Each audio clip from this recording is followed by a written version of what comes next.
Hello and welcome to this week's edition of the Premier Football Podcast on PFP Media, a special midweek edition where we look at some of the fixtures that have taken place this week and we preview the big game for the weekend. Obviously, everybody's talking about it, Liverpool versus Manchester United. This pod is being recorded before the Arsenal Crystal Palace game, so we won't mention that. It's obviously being released Friday morning, so we'll give you a break for a change from hearing about Arsenal. Joe, I don't know how you feel about not talking about Arsenal for the whole week. Do you think you have it in you? I do, Rafe. It's actually a bit of a relief. Sometimes, even though we've been in decent form recently, it's nice to kind of turn the Arsenal hat off and just enjoy the Premier League for what it is. And boy, did we have a lot to enjoy midweek, and of course the FA Cup last weekend. But yeah, we're not going to talk about that today. But yeah, so some really interesting fixtures this midweek, and then obviously we're looking forward to the top of the table clash this weekend as well. So a lot to talk about, a lot to get into. I won't ask you to take your Arsenal hat off completely because their North London rivals Spurs were obviously in action midweek. Now, you did a fantastic video at the start of the week talking about the fantastic strike partnership of Kane and Son and how they've been propelling Spurs up the table and, you know, giving them a real chance at the top this year. But they let you down midweek, Joe, and they failed to win in 6 games now. Or is it, sorry, 1 win in 6 since they were top of the table? I can assure you, yeah, it is 1 win in 6. I can assure you, Rafe, that what they did last night was not let me down. I mean, Harry Kane did score, but it was a Reguilón assist. It was a brilliant cross in. But them failing to combine and failing to assist one another is exactly what I want to see. I want to see that partnership crumble and them to lose their telepathic edge. But I mean, Son should have had a couple himself last night. He did. He was getting in positions. I mean, it's good that for Spurs that he's still getting in positions, but he just didn't have his shooting boots on. And yeah, there wasn't a huge amount of link up with Kane either. What do you think of Tottenham's style of play? It's obviously a bit of a point of controversy for them to be kind of neck and neck with possession stats with Fulham when they're playing at home, and to be even coming away from a fixture at home to Fulham with just a point, and despite the chances they did have in the first half, and I mean, maybe they should have gone in 2-0 up, they were quite lucky to come away with a point in the end, weren't they? I feel like you've asked me a question there. You've answered it yourself, even though I'm the one that's supposed to be answering the questions. Look, it's a loaded question. What do you think of Spurs' style of football? We said at the start of the season that their fans would be behind it as long as they were still getting results and they were still winning. And look, they're going ahead in games. We've been critical of them before for taking the foot off the gas, and maybe that's not what they did this week. But obviously, they didn't put the ball in the back of the net. They didn't get a second and a third, and it came back to bite them in the end. And to be honest, they were actually lucky that they didn't lose the game the way Fulham finished it so strongly. I'd love to give Fulham a bit more airtime. I know that we've said over the last couple of weeks that their performances have been improving as they got more first-team players back fit and available, and obviously credit to them for sticking a squad together in such a short period of time. But if from Spurs' perspective, you've got to be beating Fulham at home if you want to win the Premier League. Yeah, you really do. I mean, Fulham have somewhat become draw specialists. They've drawn 5 of their last 5, so they have 5 draws in a row, obviously. So it is what they're kind of good at, even though they don't play a particularly defensive style of play. It's not like a Newcastle or a Burnley who you might expect more to go to be more capable of going to top clubs and picking up a point. But yeah, Fulham do deserve credit, because I think after the opening fixture against Arsenal, when they were so abject, everyone was writing them off then and there, weren't they? And since then they've put a few performances together, and obviously if they win their 2 games in hand or collect 4 points of their 2 games in hand, they're clear of the relegation zone. So they could have an optimistic second half of the season. But in terms of your point on Spurs being title challengers, I just never really saw that myself. I'd like to clarify that I've never once on any medium ever declared Spurs title challengers, ever on this show, ever in a WhatsApp conversation, ever in a conversation in person. I have never, ever, ever in my life referred to Spurs as title contenders, because even like I said, even if they were 10 points clear going into the last 5 weeks of the season, I would not back them to win anything. They don't have it in their nature.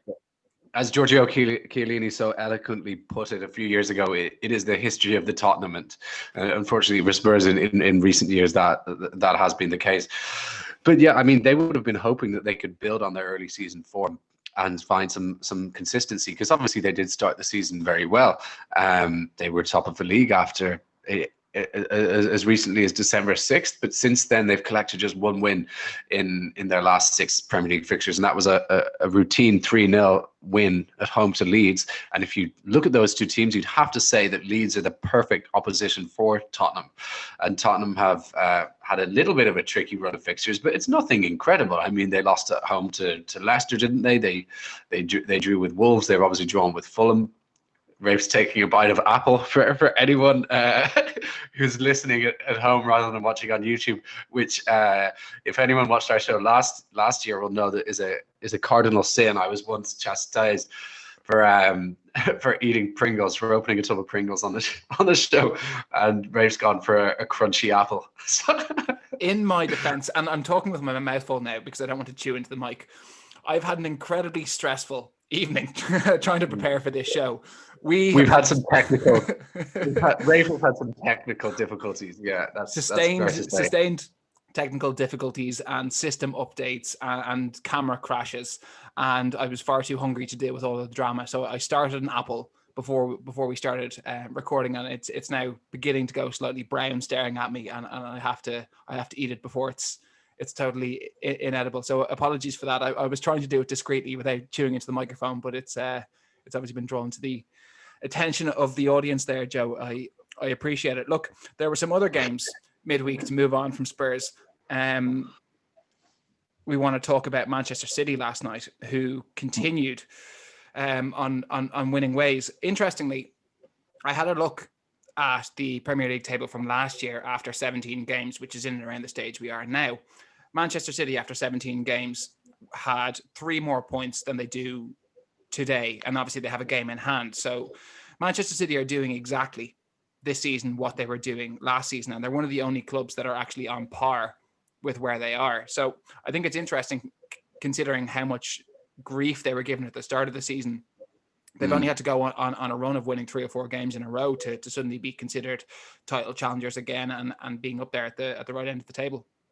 Well, they've come into form at the right time, Rafe. They went through they got through rather the tough festive period with flying colours. You'd have to give them an A+ if we were giving grades. And yeah, they've come into. They had a difficult start to the season. They weren't great last season. Obviously, they were overshadowed by how fantastic Liverpool were. But I think that there's a real thought now, because of Liverpool's form over the Christmas period. I mean, it couldn't be more different to that of Manchester City, in that Liverpool drew 2 and lost 1, scoring just 1 goal, whereas City have won 4 in a row. And now a lot of people are kind of giving City a chance again. And I still think Liverpool will win it, but I wouldn't be at all surprised if City win it. They're a fantastic side. They were unlucky not to beat Brighton by more yesterday. Obviously, Raheem Sterling blazed a 90th minute penalty over the bar, but they had a host of chances, and they really should have put the game to bed. Brighton didn't offer much at all, and I'm sure Pep will be very, very happy with how his team have been playing, especially without a striker as well. But of course, if you think back to his time at Barcelona, that's kind of an area where he thrives, is getting the best out of a false 9. Yeah, of course. And I suppose that when I woke up this morning and had a look at the table, obviously City now have caught up one of their games in hand that they had on Liverpool, and it's just so tight within the top 5, 6, even 7 teams. And it's not like a season that I can recall with so many teams within striking distance of each other. Like to move on even past City, obviously Liverpool, United and City are the top 3, but only 1 point behind Liverpool are Leicester and Everton.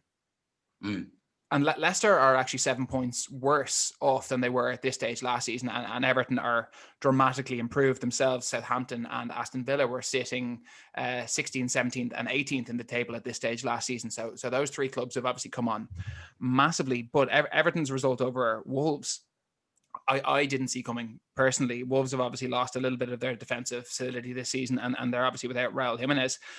But with Carlo Ancelotti at the helm at Everton, Joe, and they're only 4 points off the lead, potentially 1 point off the lead if results go their way this weekend, coming into the halfway point of the season. Where do we see them finishing, and Leicester? Because everyone's talking about the Manchester clubs and Liverpool and Spurs before that and Chelsea before that, but I haven't heard Everton, who were top of the table obviously for the first few weeks, and Leicester City been mentioned in the same conversation despite them being up there. I think that there's a Champions League spot available for both of them if they really wanted. I think that it might be my Arsenal hat talking, but I think I like them more than I like Manchester United. I'm a big fan of Marcus Rashford, and I'll admit that Bruno Fernandes has changed Manchester United's fortunes. But other than those two and Pogba, who's a fantastic player, but he's wildly inconsistent, although obviously midweek against Burnley he was fantastic. He was unbelievable.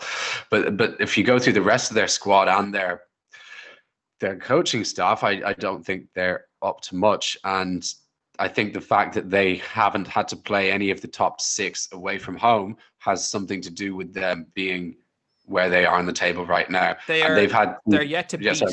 They're yet to beat a side in the top 6 this season. I mean, and they had 2 appalling home performances against Spurs and Arsenal, losing to Arsenal at home for the first time in God knows how long. I don't know, since 2005, something like that. And obviously the 6-1 home defeat to Spurs, it doesn't really get much worse than that. So I think for them it might be a little bit premature to be, although they're top of the league, I think it might be a little bit premature to be talking about them because of the quality and the consistency over the past few years of City and Liverpool. But Manchester United have done fantastically well to get themselves into this situation, and I wouldn't be able to defend myself being called out for saying that they're not in the title race, because they're top of the table right now. I just think that the Liverpool and City have more about them to go the whole way. Yeah, certainly they do have the pedigree behind them over the last few years. But if you do look at, I have the United bench up here, and it's actually surprisingly strong midweek, the bench that they were able to field. They had Mata, Greenwood, Fred, Daniel James, Dean Henderson, Tellez, Van der Beek, Tuzabi, and McTominay on the bench. And that's not a poor bench by any means. Any one of those players, bar Dan James and Tuzabi. The others are all high quality athletes. Are they? How much of an impact would Juan Mata have if he was to be given a run out? I don't think much. I think that he's far from the player that he was in 2012, 13, 14, 15. But you do need more experienced players. Like they do have quite a young squad for the most part. United.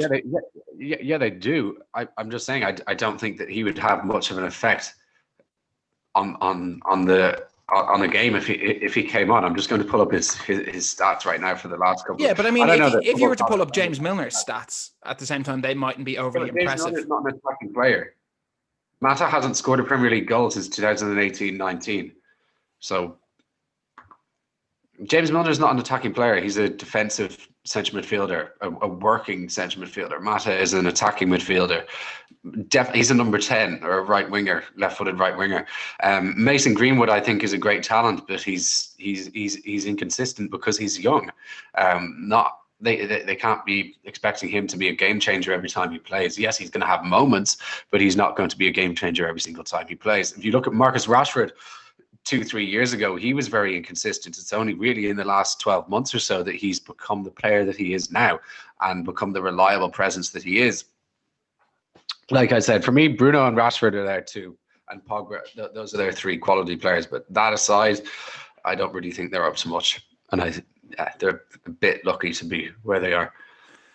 Yeah, well, look, we have been critical of their performances over the last month or so. Even though they have been getting results, they've been winning by 1 goal a lot. And we've been saying things like, they obviously got the result, and this is what champions do. They grind out these results even when they're not playing well, and maybe they were good value for it on the day, but they could have gone down. But this is what people were saying about Liverpool last year, when Liverpool were winning all of these games with late goals in the last minute, and they were lucky to be there, and but they rode that luck all the way through the season, and well, at least until lockdown when it was wrapped up. And I suppose the questions you have to ask of this Manchester United team are: can they do it in big games against big teams?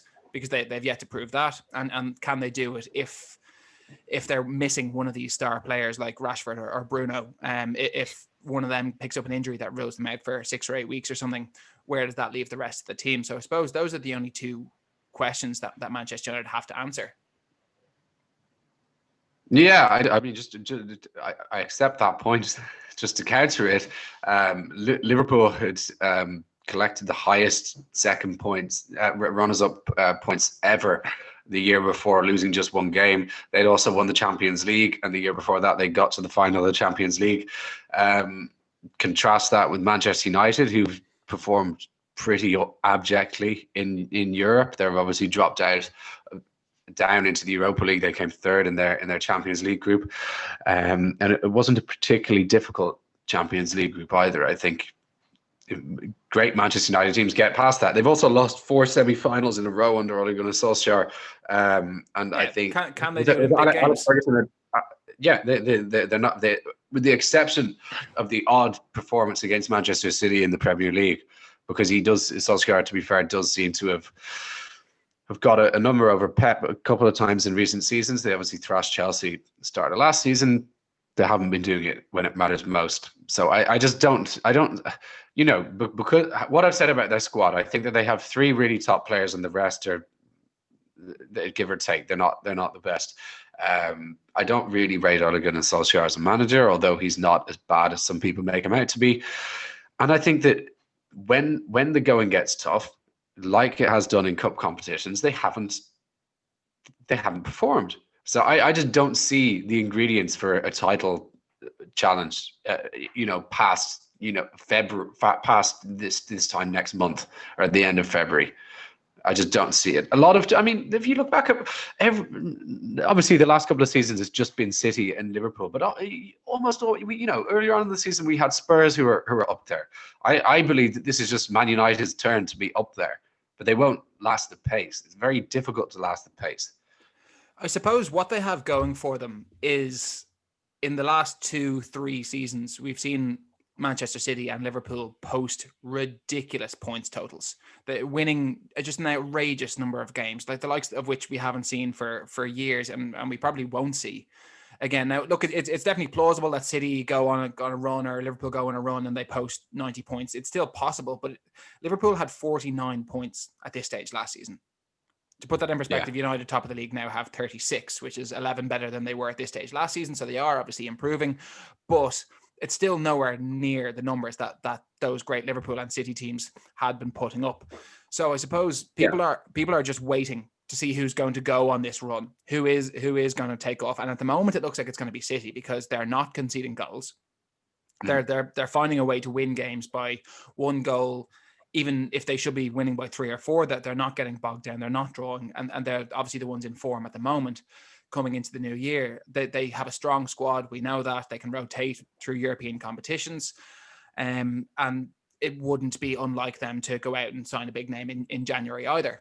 So I think that this transfer window is going to have a massive impact on who goes on to win the league. Liverpool are reluctant to spend money on a centre half. They're talking about budget deals for Socrates or loan deals for Militao or strange options that you might do if you were playing a game of FIFA or Football Manager or something like that. But I mean, ultimately what they need to do is go out and buy a centre half if they're serious about winning the Premier League. And I don't know that they can continue to put the faith in the players that they have there at the moment. Look, Fabinho has been fantastic. He's been brilliant, but I'm terrified as a Liverpool fan that he's going to pick up an injury himself, because if he goes, there's nothing left. I agree with you about Liverpool. I say there's a lot in private conversations with Liverpool fans, namely my dad and you, that the decision to not bring in a fourth. I know that Nathaniel Phillips is there, but I mean, come on, he's been playing reserve football up until the age of 23. What players cut it at Premier League level playing reserve football to the age of 23, 24? Very few. To go in with just Van Dijk, Matip, and Gomez, when Van Dijk and Gomez are injury prone, and I know that Fabinho is a more than capable understudy. I know he's probably their second best centre back, but even still, it's the same policy that Pep pursued at City last season, going in with just 3 fit senior centre backs, at least one of which is injury prone. I mean, show me the amount of times that clubs have won the Premier League with 3 fits centre backs. I'd say it's probably, you could count the number on one hand. You need a good core of centre backs who fit with your style of play as well. Socrates don't go near him. I mean, as an Arsenal fan, I want him to go because we need his wage off, and it's disruptive to have senior players who aren't playing around. But he doesn't fit into your style of play. I think at all. I think giving some credit to Jurgen Klopp, he did have Fabinho marked as a centre half or as a makeshift centre half. He did that job last year because of the amount of midfielders that you have. Exactly. As well. That was always in the back of his mind, that if they needed the 4th choice, he could drop in. But I don't think he anticipated all of the other 3 being injured at the same time. I think he planned for 2 missing it at some stage. I think you misspoke a minute ago when you said Van Dijk was injury prone. I think you meant to say Matip. But obviously, yes, I did. Apologies. Yeah, Matip and Gomez. But I think you do have to plan for them to be injured at the same time. And his plan was Van Dijk and Fabinho, and obviously losing Van Dijk for such an extended period of time. It was so you can plan for Gomez and Matip to be, considering their injury prone. You can't plan for Jordan Pickford to, assault Van Dijk in the way that he did. That was unfortunate. But what you can do is you can go out and buy a centre half now in January, and a good one. And then why not go out and get Dayot Upamecano, who's fast, who's strong? Well, I mean, he would cost a lot more money now than he would in the summer. But £40 million, I think.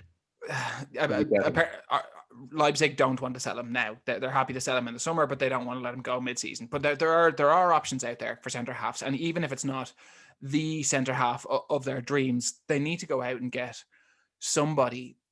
anybody, because it's just suicide not to. And if you bring in somebody that's at a good level and that's competitive, then what you're doing is you're making competition for places for Matip and Gomez, because one of them has to go, sadly. I love them both, but they cannot stay fit. And you can have one injury-prone centre-half, but you can't have 2 in the same team, because you're going to end up in positions just like this.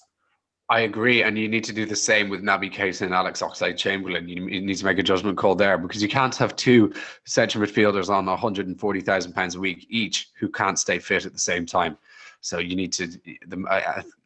I know Liverpool have money and they want a deep squad, but it's financially irresponsible, especially when those players have proved nothing as well. I know Matip and Gomez, especially Matip, has been very consistent.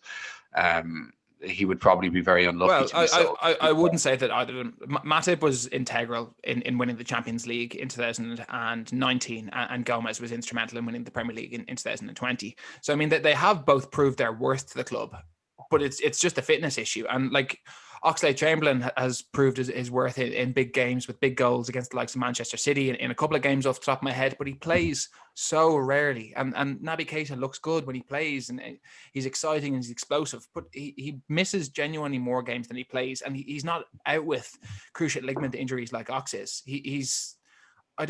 They're undisclosed muscle injuries and knee injuries and ankle injuries, different injuries every week. He seems to be just made of glass. Yeah, I agree with you. Like I said, you can only have you need to be choosing one, both centre back and midfield out of those injury prone 4. One in each position. I said to you yesterday that I do have a tactical issue with Liverpool at the moment that I do want to discuss, and you did. They're making the pitch just outrageously small for themselves at the moment. And I don't know if it's by design. And I know that last season they had a lot of success by pegging teams into their own box and bombarding them with balls in and just kicking the door down until they found a way through. But I think that teams have realized that this is what Liverpool are trying to do, and they are sitting deeper than they ever have before. I mean, the West Brom game was a perfect example of it. And they didn't even challenge the Liverpool players. They honestly, if you can keep, even if all of your players are on the goal line or in the 6-yard box, if you can keep enough players behind the ball, Liverpool won't be able to score past you. And by playing their fullbacks as corner forwards and their centre halves, playing centre midfielders at centre half that occupy centre midfield positions and surrendering 60 yards behind your back line. Obviously, you don't give the team you're playing against space to clear the ball into. They clear the ball, you retain possession, and you stay on top for the whole game. But if you're looking at the type of forwards that they have, and you look at when Mohamed Salah and Sadio Mane are at their best, it's running at players and running into space. And I don't want to say they need to be like Jose Mourinho, but I mean, imagine Sadio Mane playing that Heung-min Son role, just terrifying people, running at them. You've got to sit a little bit deeper and actually let the other team carry the ball towards you so that you can go back at them. And that's what they did so well for the first couple of seasons, was press teams, win the ball back in good positions and go at them. But they don't need to press now because the other team are just giving them the ball because Liverpool play so high and they pen them in so much. And also, they got away with that kind of attack last year, playing Virgil van Dijk and Joe Gomez at the back, because when other teams punted those balls over the top, these defenders had incredible recovery pace to chase back the forwards and win it. But Fabinho does not have the same recovery pace as Virgil van Dijk, and he's been exposed 2 or 3 times this year. Man, I completely agree with you. Making the pitch that small is completely against what Liverpool need to be doing for the types of players that Liverpool have. Liverpool's forwards excel on the counter-attack. They always have done. This style of football that we've seen, especially over the Christmas period, of trying. Man, it reminds me of Arsene Wenger, Emirates era Arsenal, or Pep Guardiola, Barcelona, when it wasn't like going, when it wasn't really his day. It's just trying to score the perfect goal, trying to walk it into the net kind of thing. And I it's just the antithesis of the swashbuckling Liverpool that were so good in the Champions League and in the Premier League over the past 2 or 3 seasons. As a fan of football, it's sad to see the change in approach, and it's not working either. Yeah, and it's not working in a catastrophic way, because Liverpool are now slipping down the table. I know that I still expect them to finish first or second, but it's something that needs changing. Yeah, it's something that I would change, but obviously I'm not Jurgen Klopp. And after every game that Liverpool have dropped points this season, I seem to be coming away from it thinking, well, we should have won that game. We were better. We had the better chances. Their goalkeeper's just been unbelievable today, or, a couple of decisions went against Liverpool or whatever it was. But ultimately, they're not winning games. They were winning games when Jota was in the team, and they had his quick feet in and around the edge of the box. And I know they have Thiago in the team now, and he's meant to help break down these stubborn defenses. But I think that you're giving the opposition an opportunity to be stubborn by just being so high up the pitch. You've got to draw them out just a little bit and be a little, like, I don't know, give a little to take a little is what I would do. Now, Klopp's going to prove me wrong. Obviously, through the rest of the season, I still back them to go out and win more games than they have been winning and go right the way to the end. But it's frustrating now watching it happen and watching the same mistakes repeating themselves over again. Of course it is. Looking ahead to the game this weekend, for me, Liverpool need to go out on the front foot, take it to United. United are going to want Liverpool to do that, but Liverpool, because United will want to hit them on the break. But Liverpool need, I think, an early goal to kind of calm themselves down and to just get back to feeling good on the pitch. A goal does wonders for a team, and they haven't been scoring enough recently. It was 1 in 3 over the Christmas period, which was really strange. Obviously against Newcastle, they'd feel hard done by, but certainly the games against West Brom and Southampton, they didn't really have that many clear-cut chances. Against United, I think they need to start positively on the front foot and look to exploit United's defence, which is not up to dealing with the quality of forwards that Liverpool have. They need to cause Harry Maguire and Luke Shaw trouble. Don't forget Aaron Wan-Bissaka. I mean, Sadio Mane is going to have him on toast. Absolutely. I mean, they need to be more positive than they have been in recent weeks. They need to make the most of Mane and Salah, because those are the weak areas for United, that back four. I would say maybe 2 things. The first is that we spoke about United and the fixtures that they've had this season. And over Christmas, I think Liverpool played 6 of their 9 games away from home. And they've had well-documented troubles on the road in comparison to their nearly impeccable record at Anfield. And thankfully, from a Liverpool perspective, this game is at Anfield this weekend, because if it was at Old Trafford, it would be a completely different story. But Liverpool do have the fact that they're 66 league games unbeaten at Anfield. They've not been beaten there for 3 years. United will have it all to do going there and doing it. And the other thing about Liverpool, not only is their home form being exceptional, but their performances in big games, in games that they need to get a result, have been very, very good this season as well. They've struggled against the lower teams that sit back and try to soak up that pressure and play an incredibly low block. But I don't see United going there and trying to play for a 0-0 and try not to get beaten. I think Ole knows United are in good form at the moment, and he's going to try to take the game to Liverpool, because that's what the players will want to do. That's what the fans will want to see. And that's the kind of team that they are. They are generally quite a positive team. No, I can't. I'm afraid I can't see it. I think if you're looking at the games against big teams this season, Ole has set up like Van Gaal or Jose did. But they're not good at that, though. No, they are good. That's how they set up, and I don't think that he's brave enough a manager to go to Anfield of all places and to try to play Liverpool off the pitch, or to try to assert themselves. The last time they went on the road and played for a draw was in the Champions League against Red Bull, and they went there needing a draw to go through, and they ended up losing the game comprehensively because they just imploded. They conceded 3 goals in the first 5 minutes or something crazy like that. I don't know that they have the mentality to go on the road in a big game and keep a clean sheet, especially against a team with the quality with the attacking quality of Liverpool.